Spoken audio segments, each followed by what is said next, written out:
Hello, ഇന്ന് ഞാനൊരു ഗണപതിനെ വരയ്ക്കാൻ പോവാണ്. കുറേ നാളായി വരച്ചിട്ട്, അപ്പോൾ വീണ്ടും വര തുടങ്ങാമെന്ന് വിചാരിച്ചു.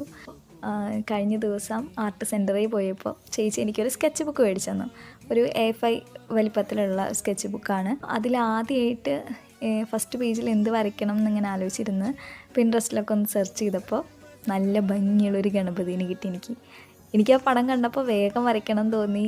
നല്ല എക്സൈറ്റ്മെൻറ്റ് ഉണ്ടായിരുന്നു എനിക്കത് വരയ്ക്കാനായിട്ട്. നല്ല ഭംഗിയുള്ളൊരു പിക്ചറായിരുന്നു. അപ്പോൾ അങ്ങനെ വരച്ചൊരു പടമാണിത്. ജ്വല്ലറീസും ഇതൊക്കെ എനിക്കിങ്ങനെ വരച്ച് തുടക്കത്തിൽ എനിക്ക് കുറച്ച് ടെൻഷൻ ഉണ്ടായിരുന്നു, കാരണം ഞാനിത് അധികം പ്രാക്ടീസ് ചെയ്തിട്ടില്ല. പക്ഷേ സ്റ്റെപ്പ് ബൈ സ്റ്റെപ്പ് നമ്മൾ അതിൻ്റെ ഡാർക്ക്നെസ്സൊക്കെ കൊടുത്ത് ഷെയ്ഡൊക്കെ ചെയ്ത് വന്നപ്പോൾ നല്ല രസമായിട്ട് എടുക്കാൻ പറ്റി. എനിക്ക് ഭയങ്കര ഇഷ്ടപ്പെട്ടു. ഇത് കഴിഞ്ഞപ്പോൾ എനിക്ക് നല്ല സാറ്റിസ്ഫാക്ഷൻ ഉണ്ടായിരുന്നു. ഞാൻ ഒരുപാട് നേരം ഇതിലേക്ക് ഇങ്ങനെ നോക്കിയിരുന്നു വരച്ചിട്ട്. എനിക്ക് നല്ല ഇഷ്ടമായി. അപ്പം നിങ്ങൾക്ക് എന്താ തോന്നണേ?